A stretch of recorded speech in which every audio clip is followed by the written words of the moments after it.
but as Joe Tillery would say, F it, we ball.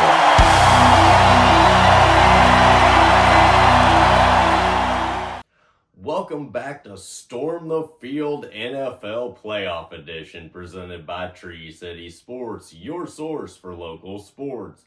Divisional Round weekend delivered drama, dominance, and overtime thrillers. The field is now down to 4 teams, 2 from each conference, and this Sunday's conference championship games will decide who earns a spot in the Super Bowl. I'm CJ McClure, and let's recap what happened and preview what's next. Today's show, as always, is sponsored by Arrowhead Nutrition. Stop by there, get one of their wonderful energy teas and nutritional shakes today. And if you're wondering what happened to my handle, I'm going to go ahead and say it, that Sarah that works in at Arrowhead broke it while she was putting the lid on the cup, so it's her fault. We just have to give her a hard time. So with that being said, stop by there and get one of their wonderful energy teas and nutritional shakes. You'll want to make sure to make it a part of your morning routine the way that it is mine.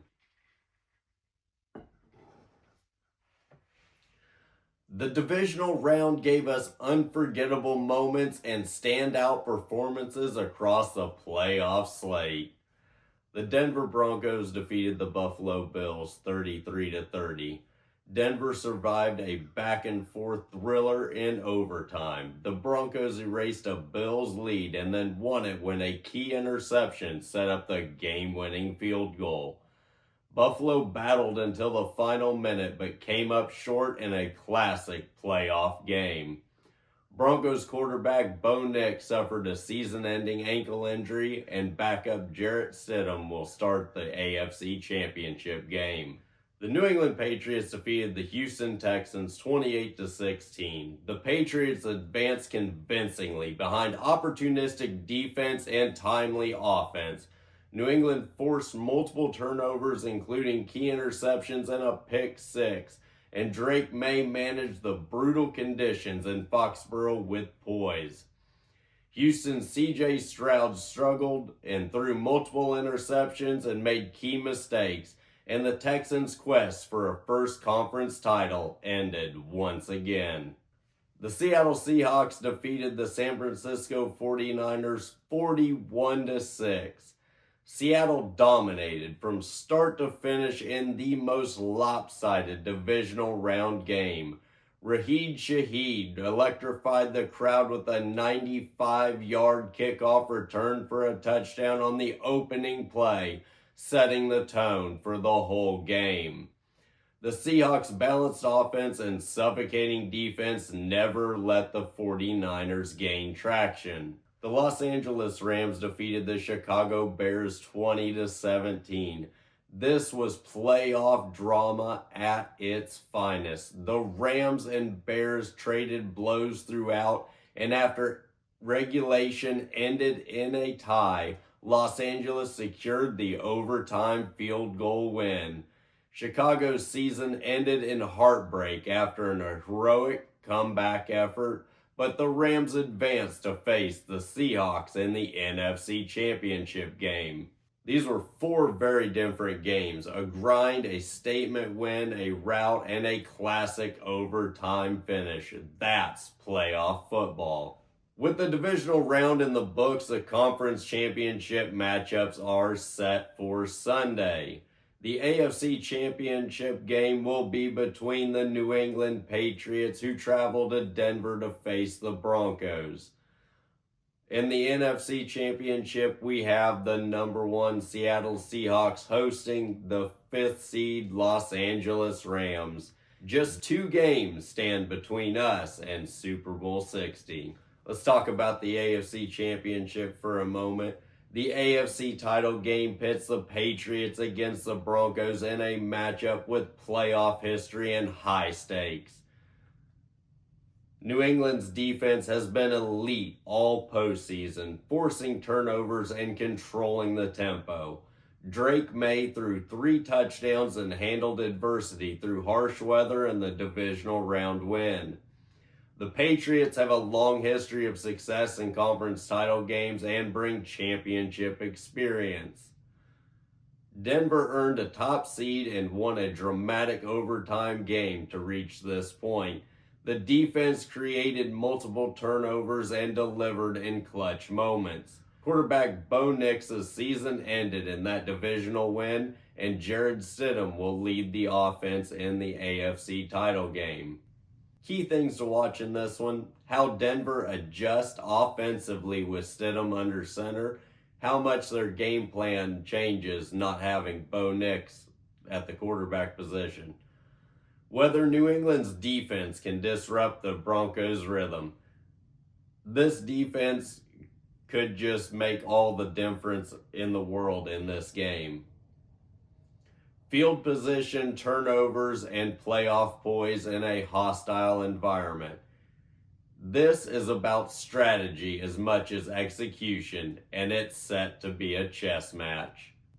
On to the NFC. The NFC Championship weekend features a classic divisional rivalry, the Seahawks versus the Rams, with a trip to the Super Bowl on the line.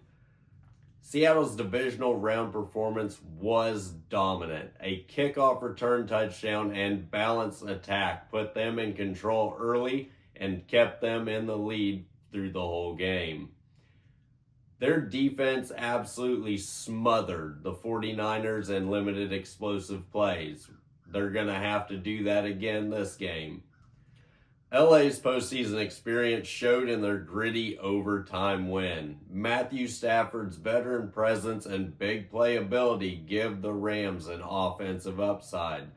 This team thrives in tight moments and has shown resilience. Keys in this game are going to be the Seahawks' ability to replicate their early momentum from the divisional round. The Rams' turnover battle and red zone execution. They have to force turnovers, and when they get into the red zone, they have to score. Coaching adjustments in a heavyweight matchup. If this game is close, if it comes down to the wire, it's going to be a chess match between these two coaches. This NFC title game has all the ingredients of a classic: rivalry, history, and immense stakes. Moving on to some of the coaching changes in the NFL this offseason, the Baltimore Ravens hired head coach Jesse Minter, former Chargers defensive coordinator with a top 10 unit last season. Previously coached the Ravens defensive backs and worked under both Harbaugh brothers. What he brings to the Ravens is defensive discipline, versatility, and expertise in scheme adjustments. The Atlanta Falcons hired head coach Kevin Stefanski, the former Browns head coach from 2019 up till this season, led Cleveland to playoff appearances and built strong offensive systems. What he brings to the Falcons is offensive structure, leadership, experience managing a full NFL roster. The Miami Dolphins hired head coach Jeff Hafley, former Packers defensive coordinator 2024-5 and Boston College head coach. Defensive background with strong emphasis on fundamentals. What he brings to the Dolphins is defensive culture and adaptability, tackling improvement focus. And one of the biggest coaching changes in the entire offseason this year is the New York Giants hiring head coach John Harbaugh. He won a Super Bowl with the Ravens in 2008, and he's a longtime leader with proven postseason pedigree and defensive emphasis. What he brings to the Giants is playoff experience, leadership, stability, and defense-centric philosophy. The Tennessee Titans hired head coach Robert Saleh. The former 49ers defensive coordinator has NFL and college experience building aggressive defenses. What he brings to the Titans is defense-first mentality, discipline, and scheme versatility. The Tampa Bay Buccaneers hired offensive coordinator Zach Robinson, who was in the mix for the Oklahoma State Cowboys head coaching job as well. Former Falcons offensive coordinator and Rams assistant under Sean McVay.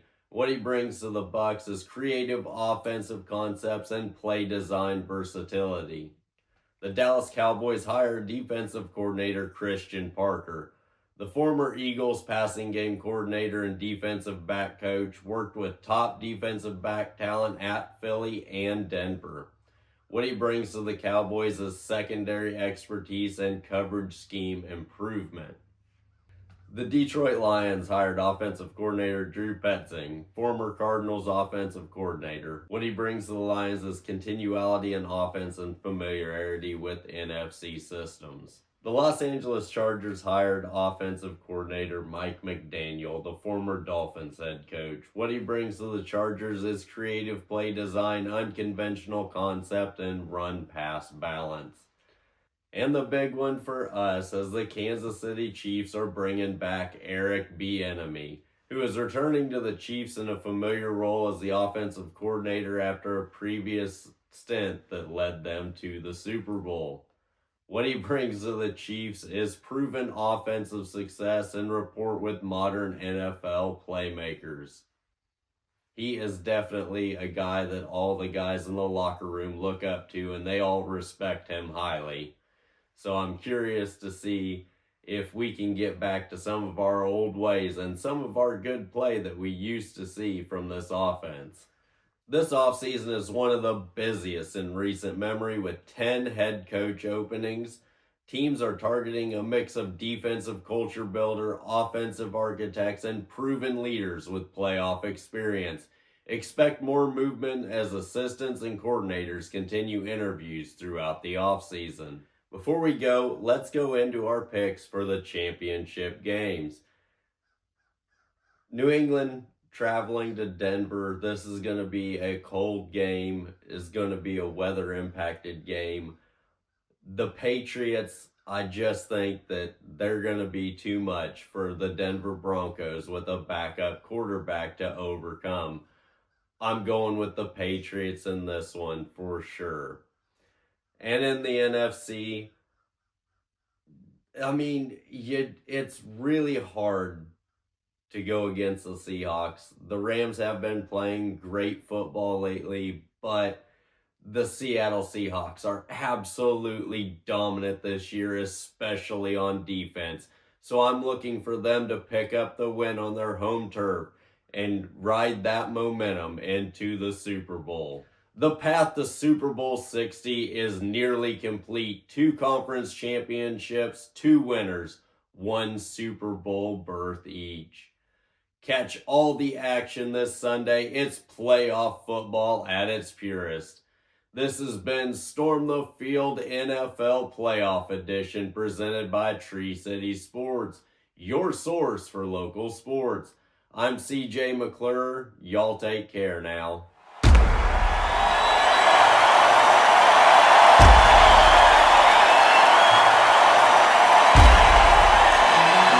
But as Joe Tillery would say, F it, we ball.